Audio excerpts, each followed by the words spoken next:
What's good? It's Woog. Please like the video, subscribe to the channel if you are into the fight talk.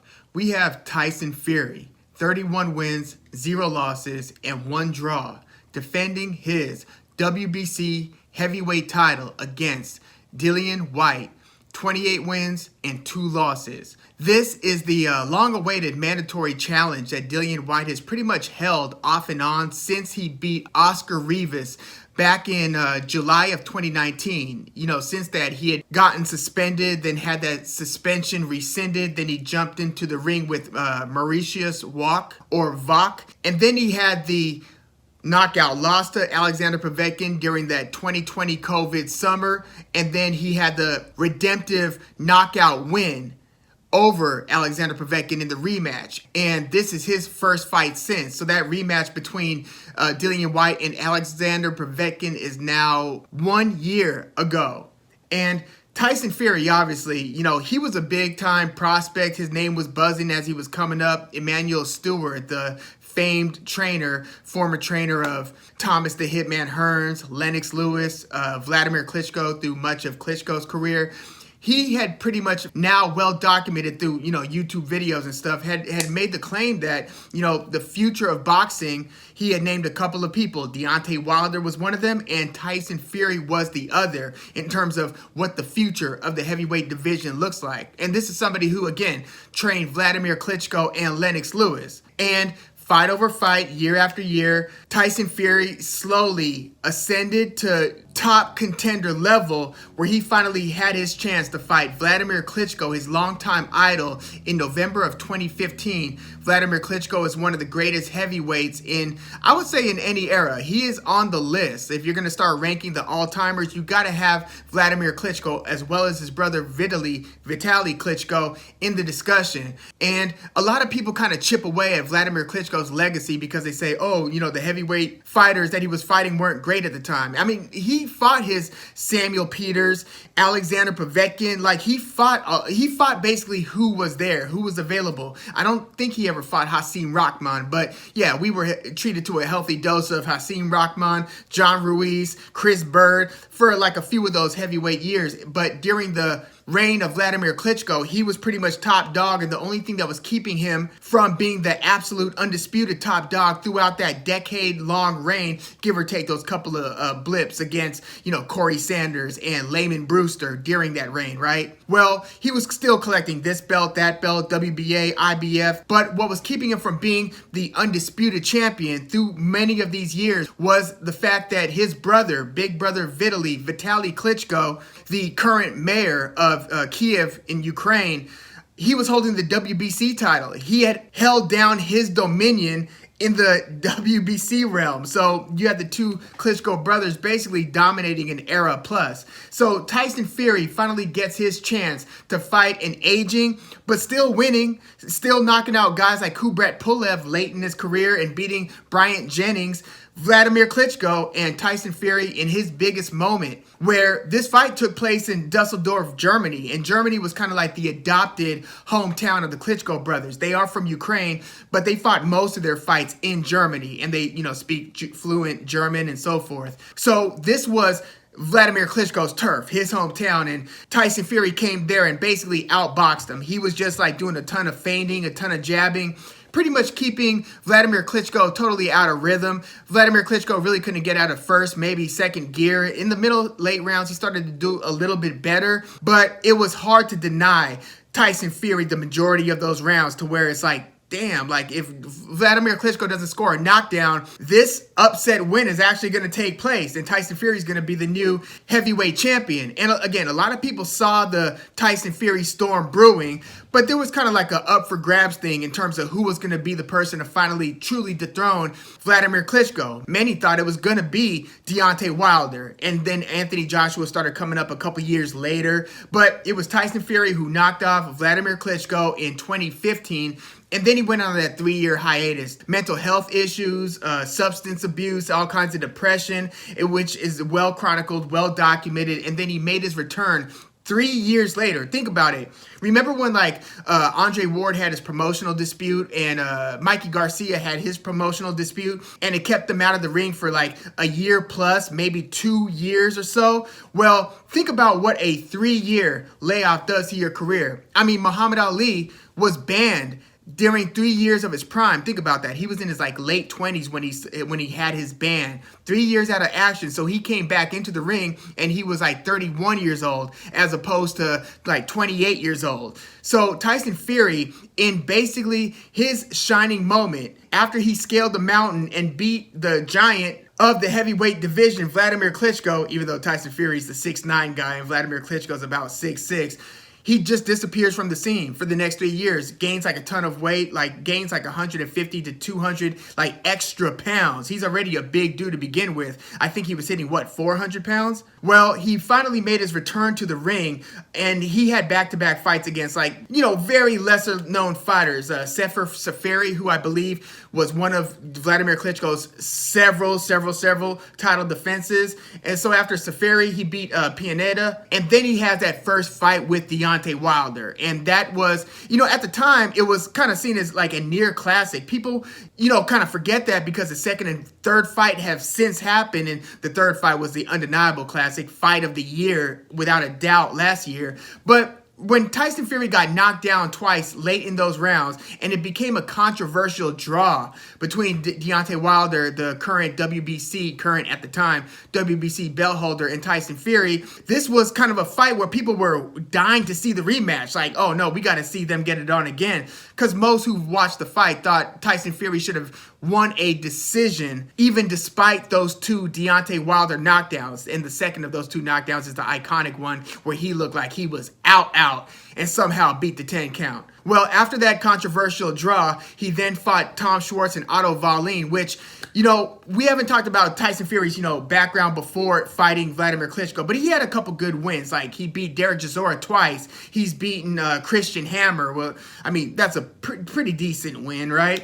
But if there was anything to pick apart, and I'm going to do a subsequent video about the legacy of Tyson Fury, it's that you would have wanted to see him fight a lot more of the elite heavyweights. Like, if you look at the greatest heavyweights or the GOATs in any division, what's one commonality? Like, they all beat a few A-level fighters, mostly beat several A- fighters, and they beat a lot of B-plus fighters. They did a lot of ass whooping. And, Tyson Fury is undefeated. He's 31-0 with one draw. But you would have wanted to see him fight like a Luis Ortiz, a Andy Ruiz, Joseph Parker. I know that they're boys and friends, so that's not going to happen. But, he did beat the great Deontay Wilder. And I do say the great Deontay Wilder. He held down the WBC heavyweight title for like 5+ years. For like a while, he was like the longest reigning active champion for a minute. And Tyson Fury beat him twice. And you could argue that he beat him 3 times if you thought that he won that first fight, which I thought he should have gotten the decision in that first fight. But Tyson Fury hasn't fought a lot of good fighters. He has fought one or two of the best of the era, Deontay Wilder, and then obviously Vladimir Klitschko. But he hasn't fought like, okay, if you're Muhammad Ali, did you fight the Ken Nortons? Not only the Joe Frazier's or George Foreman's, but, the Jimmy Youngs and so forth. Well, this fight against Dillian Whyte, to me, is kind of that for Tyson Fury. And yes, Dillian Whyte deserves to be in the spot that he's in, contending for a title. But let's be clear. With Tyson Fury, you can't have it both ways. A lot of people kind of crap on Deontay Wilder's abilities and his legacy. Well, if Deontay Wilder ain't shit, what does that make Tyson Fury if his crowning achievement is basically that trilogy with Deontay Wilder? Unless you want to say that his crowning achievement is beating Vladimir Klitschko. But I think that his performances in those 3 fights against Wilder surpassed what he did against Vladimir Klitschko. So you can't just dump on Deontay Wilder and elevate Tyson Fury at the same time. At the end of the day, Deontay Wilder dropped Tyson Fury twice in 2 different fights. And it's that adversity that Tyson Fury came back from, and the fact that Tyson Fury has this propensity to operate at his best in the biggest moments, that makes his legacy so special. If you look at all the times that he did have the big step up, and Tyson Fury is even the underdog in a couple of these cases, he rises above it and gets the job done.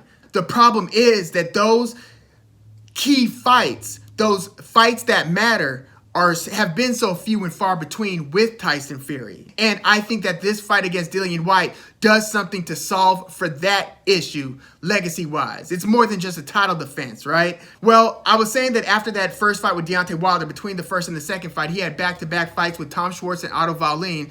The Otto Wallin fight people will point to in terms of, oh, well, he's a really good fighter. But to me, it matters at the time that they made the fight. Like, what were the betting odds? What was the public appetite for that fight? Did the matchmakers and the public think that this B-side fighter had a chance in the fight? And the answer to that with Otto Wallin is no. Most people didn't even know about him. It turns out he might be better than a lot of people thought he was. We'll see how he operates going forward. But, he looked very good in the early rounds against Tyson Fury. Famously cut his eye where it was gashed open, where the ref easily could have stopped the fight. Didn't stop the fight. Tyson Fury kind of bit down on the mouthpiece, kind of started moving forward, kind of like he did in his second win over Derek Chisora, where he came forward and he actually stopped Derek Chisora, knocked him out in the 10th round. It was that aggressive Tyson Fury, where he was kind of boxing him from the outside, but Otto Wallin was, one, able to hit and hurt Tyson Fury, maybe not hurt, but bother Tyson Fury to the body, and was able to catch him kind of cleanly up top. He did it a couple times, and he hurt him in the 12th round as well. But I feel like once that cut developed, Otto Wallin kind of abandoned the game plan that was working in the early rounds and became a headhunter. Not only a headhunter, but like an eye hunter. He was just targeting that, basically thinking, if I could split his face, they're going to have to stop the fight. Well, in doing that, a lot of the ingredients that made for that recipe that was working against Tyson Fury, they were abandoned, and then the recipe kind of fell apart. Tyson Fury started to take over in the middle and late rounds. A lot of that was probably experience too. Otto Wallin hadn't had too many like high profile fights. He wasn't on that level. So this was new territory for him, but he operated very well in those early rounds. And I do think that if Dillian Whyte uses some of that strategy that had Otto Wallin fighting the way that he did early in the fight, I get that Otto Wallin and Dillian Whyte are two different fighters, and you can't really assume that one can execute the game plan of the other, but I feel like the template is kind of there. I think that Dillian Whyte has to kind of get a little bit out of character to have a chance here. And Dillian Whyte, he's about, I would say he's A- level heavyweight, A-, maybe even B+ level heavyweight. His only 2 losses are to Anthony Joshua way back in 2015 in a fight where he actually rocked Anthony Joshua in the early rounds in that one as well. And he has some really good wins. He's beaten Joseph Parker. That might be his best win to date, if not the knockout win that retired Alexander Povetkin. But Dillian Whyte, like Tyson Fury, has beaten Derek Chisora twice, once by knockout, which was in the rematch against Derek Chisora. In the first one, he had won a split decision win, which was like kind of like a British classic at the time. And the second, Dillian Whyte versus Derek Chisora, delivered just as much, if not more drama, but he ended up knocking Chisora out in the 11th in that one. But yeah, he's got good wins over Joseph Parker, over Oscar Rivas. That one was even more recently. That was like 2019. Robert Helenius, who we've been seeing giving Adam Kownacki absolute hell in those 2 fights, stopping him both times. Well, Dillian Whyte, again, B+, A- level fighter, but he's knocking on the door in that elite class. Most people would probably position him like at the highest, like 3rd, right? If you were to position Tyson Fury first, and before Usyk beat Joshua, you would have put Joshua or Wilder, either way, 2 and 3, and then Dillian Whyte would probably be the next guy. But the argument could be made because a lot of these guys haven't fought each other, whether it should be, Luis Ortiz, Andy Ruiz, Joseph Parker. Now, Dillian Whyte beat Joseph Parker, and that matters big time because Joseph Parker's only other loss, at least officially, was against Anthony Joshua via decision. So Dillian Whyte is bringing a lot of good tools in the ring against Tyson Fury. And again, when Dillian Whyte lost, he lost to Anthony Joshua via knockout in 2015, and then he got knocked out cold by Alexander Povetkin. Again, in that COVID 2020 summer, Alexander Povetkin kind of did a nice feint coming in, blasted him with a hook, and he was out before he hit the canvas, asleep, and it was to like no audience. It was that little era. And so that was one of those shocking, like, damn, like everybody like, is he okay? It was one of those devastating knockouts. And I really thought that was very unfortunate in terms of how much that derails your career, because he was a mandatory before that fight with Povetkin. And then he fights Povetkin, kind of taking a chance. And then Povetkin, the nearly 40-year-old Povetkin, does what he does best and finds those opportunities to land a laser of a power punch like he did against Mikey Perez, and he knocked Dillian Whyte out cold. So they ran it back less than a year later, March of 2021, and Dillian Whyte basically dominated nearly the whole fight, ended up dropping Povetkin multiple times and knocking him out in the 4th round. But even in that fight before that, where Povetkin knocked Dillian Whyte out, Dillian Whyte was winning most of the rounds. He dropped Povetkin twice in that fight. So it was one of those, like, you're winning, and then you just get blasted. So it's like, damn, now what? Well, it was a very high stakes, you must win this fight scenario for Dillian Whyte in that rematch against Povetkin. A lot of pressure in that one. Like, that should not be forgotten. And he delivered that 4th round knockout of Povetkin. And again, he more or less dominated the fight, even leading up to the knockout. So now we have Tyson Fury versus Dillian Whyte. Matchups wise, again, I think that Dillian Whyte would be best served to try to implement that Otto Wallin game plan. Basically, don't do the thing where you're just satisfied with boxing on the outside. Go to Tyson Fury's body. If you're going to try to win a jab battle, and yes, Dillian Whyte's got an excellent jab, and he should definitely use that jab, but he needs to use that jab high and low. Mix up the attack, try to get inside, get in positions where you could throw your left hook, rough Tyson Fury up. Unlike Deontay Wilder, who generally weighs about 220 something, so when Wilder was coming into the ring in that 2nd and 3rd Fury fight, weighing like 230 plus, that was kind of uncharacteristic for Deontay Wilder. But he might have just naturally been growing and gaining weight like any mid-30s guy would. But unlike him, Dillian Whyte is about 240 to 250 pounds. And in some of his recent fights, he's been coming in more like 255 to 260 pounds. He's a big dude. So it's not going to be the same dynamic where Tyson Fury, even though he looked devastating, like an absolute nightmare when he was bullying Wilder into the corners, his performances, especially in that second fight,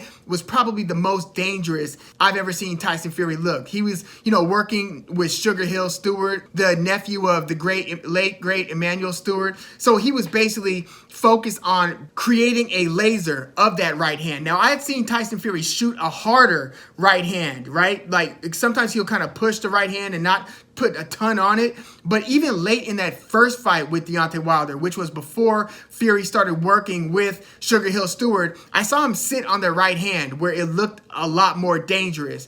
Well, Tyson Fury in the second fight was outboxing Wilder from the outside, from the inside, roughing him up, pushing him against the ropes, just like making an absolute mess of Deontay Wilder's chances of beating him. And the thing with his footwork, he being Tyson Fury, he was doing these different tap, like feints with your foot. You see fighters, like especially bigger fighters, more so feinting with their hands, maybe with their heads. And we see Tyson Fury obviously doing the head feints a lot, but they do different things to feint. They'll feint at the waist, they'll feint with their shoulders, all kinds of different feints. But you've got to be really good footwork wise to start feinting with your feet, where you're actually taking like little minor like stutter steps, fractional steps. And he was doing that, kind of throwing Deontay Wilder's timing off, and he would do like step, and then kind of hit him on an off rhythm. All kinds of issues for Deontay Wilder in that second fight. Absolute nightmare. And he ended up, that's the one where he stopped Wilder in the 7th round. And then in the 11th round, I feel like he wasn't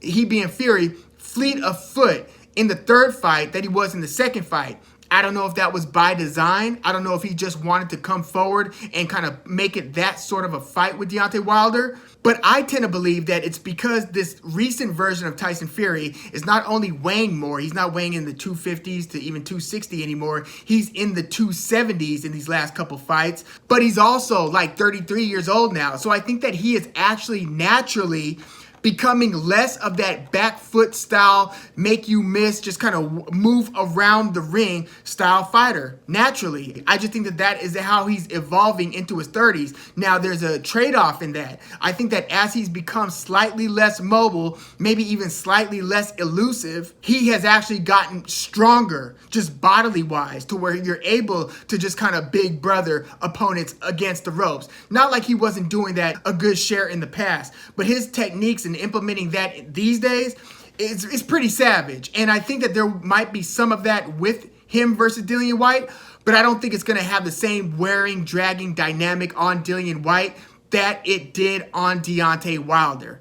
In fact, I think Dillian Whyte's going to look for opportunities to get on the inside, or at least he would be well served to. Now, the reason I said that Dillian Whyte should get a little out of character in this fight is because sometimes he'll just kind of keep it a jab battle and kind of apply intelligent pressure. Of course, it depends on who he's fighting against. In the case when, he was fighting Derek Chisora is the bull in the china shop who just wants to come forward. So he was actually timing him with the right hand coming in, as was Joseph Parker when he fought Derek Chisora. Time Derek Chisora because he's coming. So just, get your angles and your timing ready. Well, in this fight against Fury, Dillian Whyte, I think, you can look at it a couple ways. Do you want to take a step back and make Fury come to you? I think that you'd be better served putting pressure on Fury, making him move, but more so making sure that you work the body. Even if you're jab heavy, do that jab to the body. Just make sure that Tyson Fury, whether he's southpaw or orthodox, isn't countering over the top of your jab with the power punch. And, Tyson Fury obviously could do it all. Fight going backwards, forward, southpaw, right-handed. He's got several different styles. But, again, I think that in this, kind of advanced age, like it's not only 33 years old, but in this slightly less mobile, in my opinion, phase of his career, this heavier phase of his career where he's even punching harder, I just don't think that he's going to be as smooth an operator going around the ring, laterally, backing up. I think he still has it more than 90% of the heavyweight division, but just not to the same degree that he had it when he fought Vladimir Klitschko and beat him for the title. But I think that going to the body absolutely has to be a part of Dillian Whyte's game plan. Yes, he can catch Tyson Fury up top, but you increase your chances of having those opportunities if you invest to the body in the early rounds and in the middle rounds. It should always be a part of the game plan. I think that the problem for Deontay Wilder in that third fight with Tyson Fury, where going to the body and jabbing to the body was certainly a part of the game plan. That's why he came out of the gate, surprisingly, even though we thought that he said and his trainer said that it was going to be a part of the game plan. Us seeing it in motion in that first round was like, oh, okay, this is going to be interesting. And he was having success in doing it. I feel like once it became a fight and not a boxing match anymore, and Tyson Fury started to rough him up and started to make some contact, I feel like that initial game plan kind of went out the window. It still became a fight of the year fight and a blood and guts all-out war where, oh my gosh, do we even need to go through those knockdowns back and forth? What a fight. But I think that Deontay Wilder abandoned that part of the game plan. Dillian Whyte can't afford to abandon that part of the game plan, but I still think that even if he starts going to the body, that Tyson Fury is going to implement a game plan that looks a little something like this. I think that he's going to try to make it more of a jab battle where when Dillian Whyte's at his freshest, Tyson Fury's not going to be catching too many power punches. I don't think that he's going to let Dillian Whyte try to get the jump on him and control and basically win like 3 out of the first 4 rounds. I think Fury's going to try to assert control with the jab of his own, kind of switching stances, staying on the outside, being mindful and careful, but also tying up and trying to walk Dillian Whyte back, basically try to wear on Dillian Whyte's legs a bit. Now, when they're doing that infighting, I think the traffic is going to go both ways. It's not going to just be Tyson Fury doing the dirty boxing. I think Dillian Whyte's going to be trying to let his hands go, you know, where they clinch and start hitting each other in the side of the head, back of the head, and stuff like that. I think Dillian Whyte will be willing and has to be willing to get just as nasty and just as rugged as Tyson Fury's willing to get. The question is, can Dillian Whyte have effectiveness from the outside with the jab? Can he get inside to have the positioning to work the body often enough to make that an issue for Tyson Fury in the middle rounds, to where Tyson Fury starts to drop his hands a little bit more? You can start playing with the levels, fake low, go high, that type of a thing. Or will Tyson Fury assert control by boxing in the early rounds and then coming forward in the second half of the fight? I think that we might see that here. And I think that Tyson Fury is going to win maybe 4 of the first 6 rounds. And then I think that somebody's going to get knocked down at some point. I think that Dillian Whyte's actually going to start getting kind of beaten up towards the end of the fight, but is still going to be looking to land a big punch. And I think he's going to find opportunities and have some success at kind of hurting Tyson Fury. Whether or not he drops him, I think that's a maybe. But I think Dillian Whyte's going to win a few rounds. But I actually think that Tyson Fury is going to win a 8 rounds to 4 type of decision. Probably a unanimous decision. I don't think this is going to be a split decision win. I think that Tyson Fury is going to do enough of the Tyson Fury-like things, like dictating the terms of the exchange, where you're feigning, and that feigning is kind of stymieing the attack of Dillian Whyte. Dillian Whyte's usually a pretty patient fighter, but he's also pretty persistent. He usually is a very good round winner because he's pumping the jab, and usually he's an underrated boxer, and he's taller than you might think. He's not like 6'2", 6'3", he's 6'4", but there's still going to be a great like height dynamic, right? And especially when you get into the reach, where Dillian Whyte's reach is 78 inches and Tyson Fury's is 85 inches. But I think that Tyson Fury is going to dictate the terms of the exchange through much of the first half of the fight. Again, it'll behoove Dillian Whyte to try to muddy that up early as much as possible and to try to just bang Tyson Fury to the body. If he doesn't do that, I think his chances are decreased severely. I think that even if he does it, Tyson Fury will win more moments in more rounds to where he's able to not cruise. I think it's going to be a difficult fight, but I think that he's going to come out on top, win a few of the later rounds as well. And I think that he is going to get kind of nasty, and he is going to try to like knock Dillian Whyte out with some of those hard right hands. And I think he very well might catch Dillian Whyte and put him in big trouble. But I think that the most likely scenario is Tyson Fury winning an 8 rounds to 4, maybe 9 rounds to 3 type of decision win over Dillian Whyte. But yeah, let me know what you think in the comments. Who do you think is going to win this one and how? And Anthony Joshua, Alexander Usyk, or Usyk Joshua 2, that's got to be next, right? And depending on how that one plays out, we might finally get a situation where we get a battle for undisputed heavyweight champion. We'll see how things play out. There are a lot of ifs in this equation. I just think that it's more likely than not that Tyson Fury solves for this first if in the equation. But yeah, let me know what you think in the comments. Please like the video, subscribe to the channel if you are into the Fight Talk. I'm Woog. Thanks for tuning in.